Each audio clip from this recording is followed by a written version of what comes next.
Welcome to the Apple Daily News. This podcast is created by Generative AI.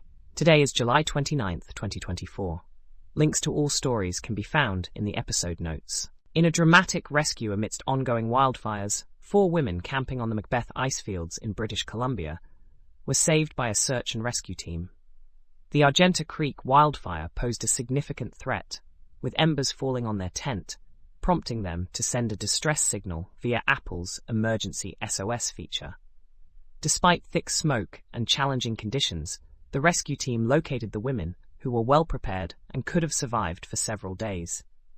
This incident underscores the importance of being prepared during wildfire season. Apple is reportedly planning to introduce advertisements on its streaming service, Apple TV+. Following discussions with the UK's TV ratings body, Barb, Apple is exploring options for tracking advertising on the platform. This move aligns with industry trends as competitors like Netflix and Disney already offer ad-supported tiers. Apple's potential entry into the advertising space could reshape its business model, especially as it faces declining new subscriber acquisitions. Apple's new feature, Apple Intelligence, has been delayed and will now be included in the upcoming iOS 18.1, set to roll out in October. The delay allows for more testing and stability improvements.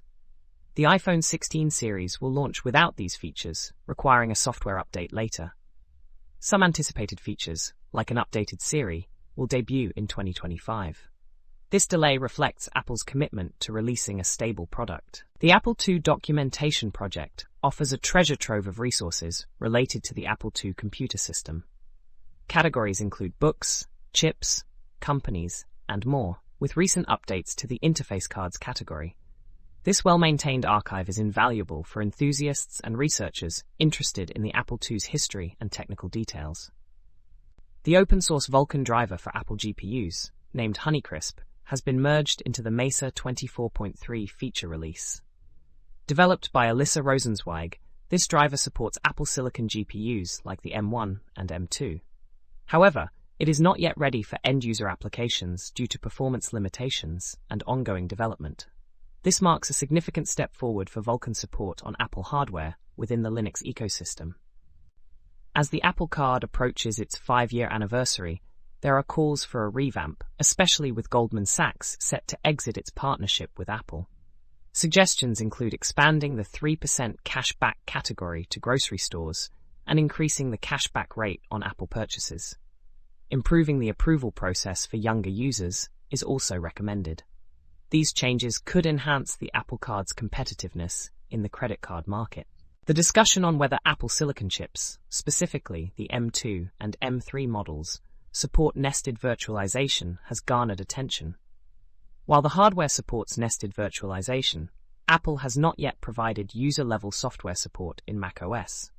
Recent updates indicate that macOS 15 introduces support for this feature, which is significant for advanced virtualization tasks. Users are eagerly awaiting updates from Apple and virtualization software developers. ThinkPost is an innovative brainstorming tool designed to enhance productivity through its interactive multi-mode split panels. Features include a diagram editor, a math panel, and a versatile code editor. The block-based notes system allows for easy reordering and drag-and-drop functionality. Customer feedback has been overwhelmingly positive, making ThinkPost a valuable tool for idea generation and note-taking. That's all for today's episode of the Apple Daily News. Thank you for tuning in. Be sure to check the episode notes for links to all the stories we covered. Stay informed and see you next time.